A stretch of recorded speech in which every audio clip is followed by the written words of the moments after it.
and welcome to another Between Two Bookshelves. I'm Attilio, and this is Ashley. What's up, guys? And we are going to be reviewing a book today called The Checklist Manifesto by Atul Gawande, right? Dr. Dr. Gawande. Even though on his book it doesn't say doctor. He's a doc. He's a surgeon. He's a beast, actually. Yeah. And now he's the CEO for, what is it called? Haven.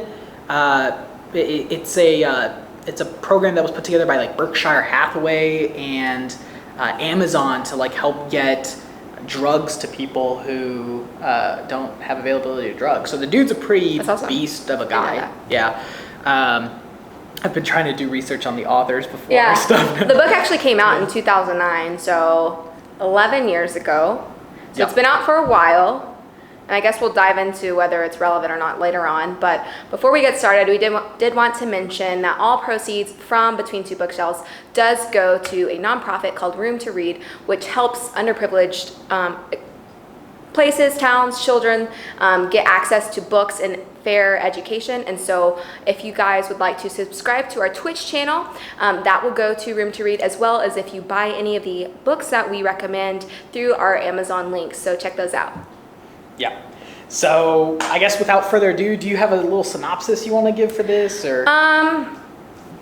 So Checklist Manifesto, I guess for me, was just the reinforcement of how simple checklists can be, in this case, literally life-saving, game-changing, and the book to me was just the reiteration of that and kind of nailing in the importance in each story that was told. It was a lot of examples and real life stories of how checklists were life-saving.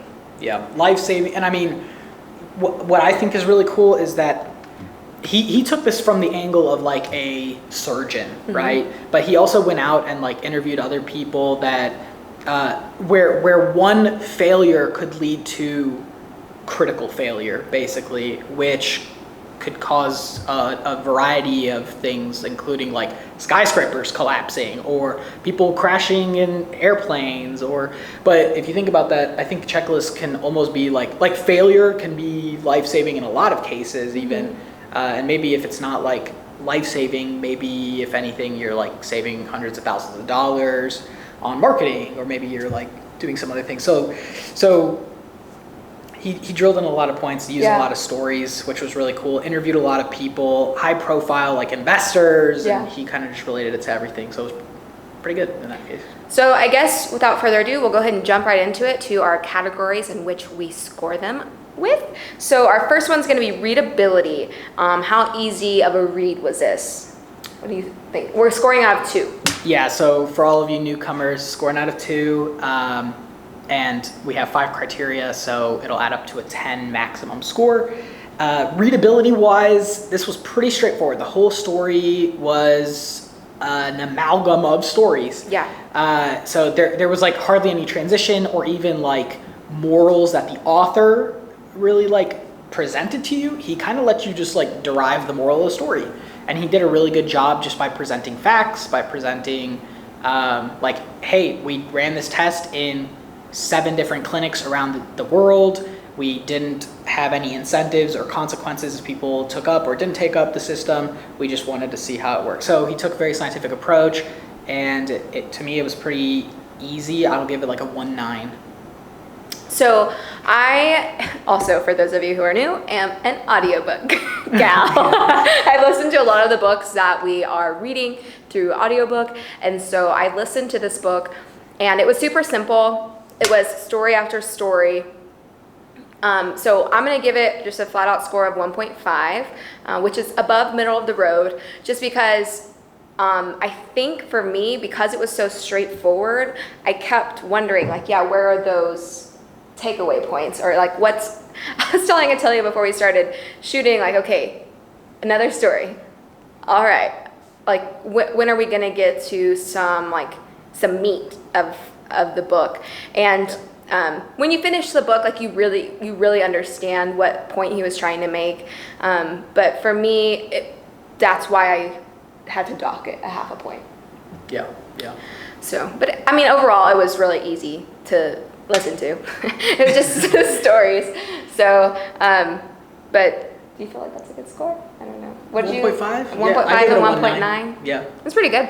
Mine was just based on, it was just stories. The point one that I really docked was, it just sometimes, like near the end of the book, sometimes it just took a little bit to get to like the actual meat, where he did a really good job at the beginning, I think, where it was like the stories were maybe shorter, or maybe they were just more concise, or they just like led up to a good point quick. At the end, it was like the stories had to get longer to tell a deeper point, I feel like. And so maybe like towards the end, it was just kind of like, come on, get to it. Yeah. So, that was kind of where I was coming from. Okay, so 1.9, 1.5, we're gonna hop into our relevancy score. So how relevant was it to its field or topic? And I think for me, this has such a broad potential to apply to so many different places, kind of as you aforementioned, but relevancy, the checklists are checklists. So I gave it a 1.25 just because the majority of the stories were medical leaning, and I have a semi-science background, so I did enjoy it. I was like, oh, that's cool. That could have been really bad, you know? So I did like it in that sense. As far as how relevant is that for somebody who has no science background or interest in that at all, it might be really hard to tune in or read that book with any kind of fire, just because that is the main bulk of it. And can you blame the guy? He's a surgeon, so he's going to tell you what from his own life experiences and some of his friends' life experiences. So for me, I gave it a 1.25 for relevance, just because I think it could have been a little bit more well-versed as far as the band of type of people he interviewed. They were all really high stake. So I think maybe if there was like an example that was a little bit more low stake, like not an aircraft, not a financial analyst that saved tens of millions of dollars, not a surgeon saving someone's life, maybe it's something a little bit more normal. I don't know. Like a get out of bed check. Yeah, I don't know what I was looking for, but maybe something a little bit different. So. Yeah, and as you were kind of saying that, I was thinking, oh man, do I have to make my score like a 2 for this? Because to me, checklists literally could be applied to anything. Mm-hmm. And especially in a case where there is an opportunity for critical failure, meaning death or something crazy. So if you're in construction, if you're in like something with high risk, like maybe you're just cleaning the windows on a skyscraper and you just need to make sure my latch is attached here and my harness is attached here. So simple. So if there is like an opportunity for critical failure, this book really showed you what makes an effective checklist, what kind of checklists exist. And so, but as you kind of continue talking, thank you for prefacing here. I kind of realized how some maybe lower stake situations, it seems like it wouldn't be as effective to even use a checklist. One of the examples he used in the book proved why even in situations where you don't think you need a checklist, it was still more beneficial to just have a checklist. And so for that reason, I'm going to give it a 1.5. Very relevant. I think anybody and anyone should use a checklist. Mm-hmm. I think checklists maybe are looked down upon. This kind of dispelled a lot of like, I need help from a written piece of paper. It's like, no, I'm an expert in the field. It's like, no, just you, like, what's the harm in just using it? Yeah. So I think this book kind of dispelled that, which is really good. And I think this is like particularly good for maybe like management. Yeah. Or people who need to make like SOPs or something, like series of processes for their organization. I think this is particularly good for maybe people who just want to like stay on top of their life. Yeah. Having maybe like a checklist in the morning of just things you do, and then boom, we're into the calendar. So, even for low stake stuff, I think it's still pretty decent. That's about where I'm at with relevancy. And I think that was such a commonality, and that I think that was a secondary lesson. Lesson number 1 being checklists are so important, you need them in basically every situation. Lesson number 2 being you're not better than a checklist. Because that was the biggest commonality, like the major surgeons and doctors and everybody gave such big pushback because like it seemed beneath them. Yeah. So simple, like how could this possibly help me save somebody's life? And only time and, different trials showed that it really was incredibly efficient and helpful. And so I think that was also a common theme. And so I agree with Attilio. This would be great for somebody in management, where they kind of take a step back and say, like, the simple things really can make a difference. But so I guess our next score would be applicability, and it kind of rolls over into that. Yeah, as far as application, honestly, it's really simple to apply. I think I'm just gonna go with like he pretty much just explains, like if you read through the whole book, he explains like, hey, this is a reason why you might want to shorten your checklist. Or after you try applying it, like just be communicative, like act like a team for the people who are using the checklist, and just feel free to change it. Start with the leadership, so that the leadership's applying it first, and they know the job and how it should look. And so they kind of have the authority to make small changes. And like, what is an effective checklist? So like, as far as application goes, it's a checklist, you guys. Like, I have to give it like a 2 for applicability. Like, it's just so easy to just put together. Like, just think about what you do, put it down. If like you feel like you missed something or you need to go, like, just feel free to edit the checklist. Like, it's not anything crazy. Super easy. I can't give it a lower score there. I mean, for applicability, for me, I agree in the simplicity, but the book, I think, just drilled it in so hard. At first, it's such a huge hurdle, especially if you're trying to apply this to yourself. Yes, I agree, maybe it's a 2. If you're trying to apply this to a team and you have a bunch of kickbacks, that's going to be a lot more difficult, in my opinion. And so for me, it is technically easy. It probably will take time to finesse, and something he talks about is, it's always improving, shortening, making more concise, using more native language with your team, language that you use, committing to the teamwork. So there's a lot of stuff I think goes into it if you're applying it to something like a OR, So for me, I'm going to give it a 1.75, so. Salt to taste. Yeah. Okay, so the next one we have is value versus expectation. And Attilio actually recommended this book because he was recommended this book. I have a feeling I know who recommended it to me, but I don't know entirely. I don't know if it's on any like big lists. Haven't really, like, it's not big in the space or like in the circles that I walk really. So I, didn't have too much expectation other than it was recommended.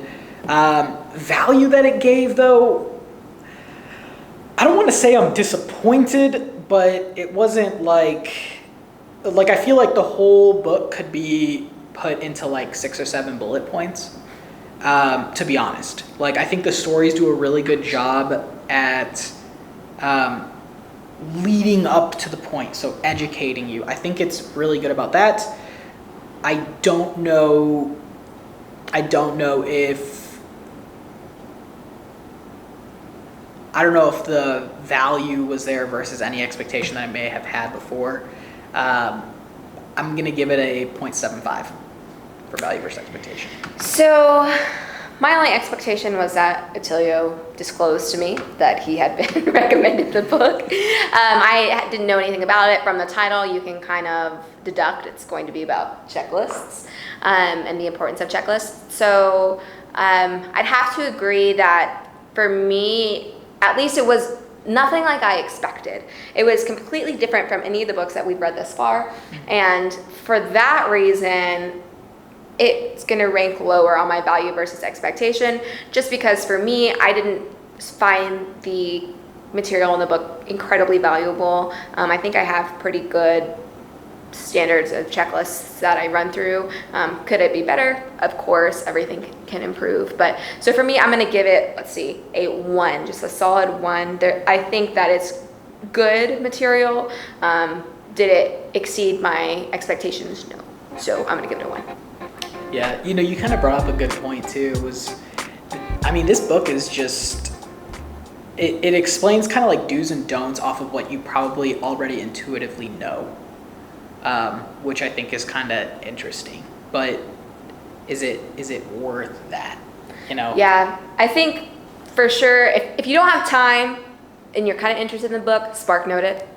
That might be a valid, yeah. Because I think why this book is so popular and maybe why it's recommended to you is because it's so simple, yet some of the smartest people in the world, being these top financial analysts, being these big surgeons, being these big angel investors, or whatever the examples that he gave, even they did not implement this. And so I think that's why the popularity maybe comes from, is because even though it might be intuitive, the application maybe isn't always there, and it could take you to the next level. So if you have interest in it, and you maybe, I hope we're not deterring you from reading it, but at least SparkNote it, because I think it does have some value, but.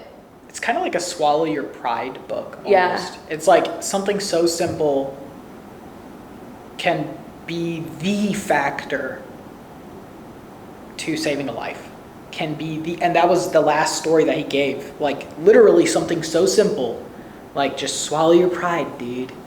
Like, yes, we get you're the expert in the field, but like so many other fields already use them if you're not using it. And so many other people are so successful if you're not already successful. And so it's kind of like, hey, this is kind of like that thing. But you just have to like be okay with doing it. Yeah. So that's kind of what big takeaway I got. So our last score though is the butterfly effect, which is not like a chaos theory thing. It is. Does it give you kind of like butterflies in your stomach? Does it kind of amp you up to get something done? How'd you kind of feel about it? For me, the pattern as far as the books that we've kind of been reading have been some really big applications as far as things I'm not doing already that have kind of changed my trajectory and have made me excited and made me think, I'm capable of so much more, I could do so much more. And I think for this book, I just didn't feel that. There were some things where I was like, oh yeah, that would be really great if I could do that. Or there was like a few tips and tricks I took away from the book, but there were no butterflies. I was not like, yes. So I'm gonna give it a 1 because I think there were some things where I reflected and could improve on, but nothing that really got me out of my chair excited. Yeah, I'm gonna agree with that, but I'm not gonna give it that score. It didn't motivate, it didn't amp up. It was kind of just like it felt almost more like a cautionary tale versus like an action guide. I think if there was a guy who had a manager and you were like, hey, take these 9 bullet points and just try to turn them, like make our current checklist better, I think that would almost suffice. So I'm actually gonna go a lot lower on the butterfly effect here, because and specifically for my application, I don't think it's like absolutely critical failure in a lot of cases. I'm gonna give it a 0.5 as far as the score goes. It had like a couple things that maybe I'd use, maybe a couple nuggets.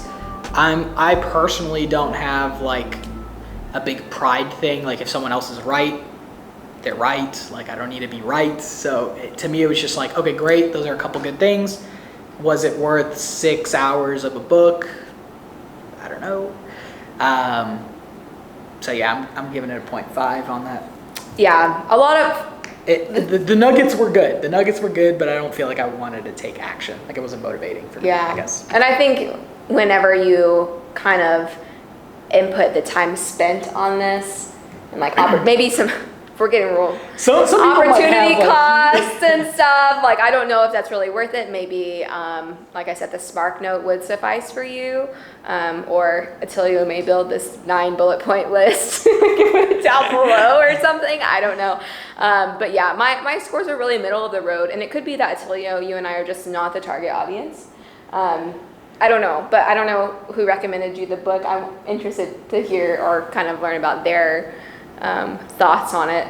Maybe they just super applied it and it changed their business or something. But yeah, there are applications where maybe this is like high stakes. But I feel like if it's high stakes, they're probably already using a checklist. Yeah. I mean, it was 2009. I don't know. Maybe in the last like 11 10 years, everything yeah. became like SOP and stuff. But I mean, usually in the videos we kind of talk about who we would recommend this to, but I can't really think of people, like real people in my life that I would recommend it to. Maybe my little sister. She wants to go to med school, and so there's a lot of medical stuff in there, but I don't know. Maybe if anyone I would recommend it to, I don't know if I would recommend it. I think what I would do is open it up and point something out. Yeah. And I think I'd be like, bro, get over yourself. Read this story. It's kind of like a Bible. Like, yeah. Read this story. Like, you don't have to read the whole I mean, I don't know. But it's like, read a certain story and then you can kind of get the entire book's vibe. Yeah. Like here's the thing. If you're not using a checklist, you need to read this book because you're a scrub. and if you are using a checklist, you need to read this book because it has some good things that help you, that definitely would help systemize your checklist. If you're already a super successful top tier person, you've already got a good system, you might not need this book. Or you can read this book and say, yep, to all the stories. Yeah. But overall, my score was a 6.5. I got a 6.65. So I think we kind of evened it out with our different scores. But overall, it's an interesting book. I probably won't read it again anytime soon. Just keep it on the audiobook file. Yeah. On the audiobook shelf. Like trade it in. But so up next we have The Like Switch by, Dr. Jack Schaefer and Dr. Marvin Carlins. And so I'm interested to see what that book is about. Double doctors for The Like Switch, which sounds like a social book, right? So interesting. We'll see. So psychology maybe? We don't really have a whole lot of expectations. We'll kind of see what happens. Yep. I guess until next time, this was another Between Two Bookshelves. Thank you guys so much for tuning in. Let us know if there's anything we can do to improve these for you. Or if you have book recommendations. I've been compiling a list, but I love hearing more. So we have a bunch of other books we got to fill in. So. All right, sweet. Peace out, you guys. I hope that you enjoyed this and read your books.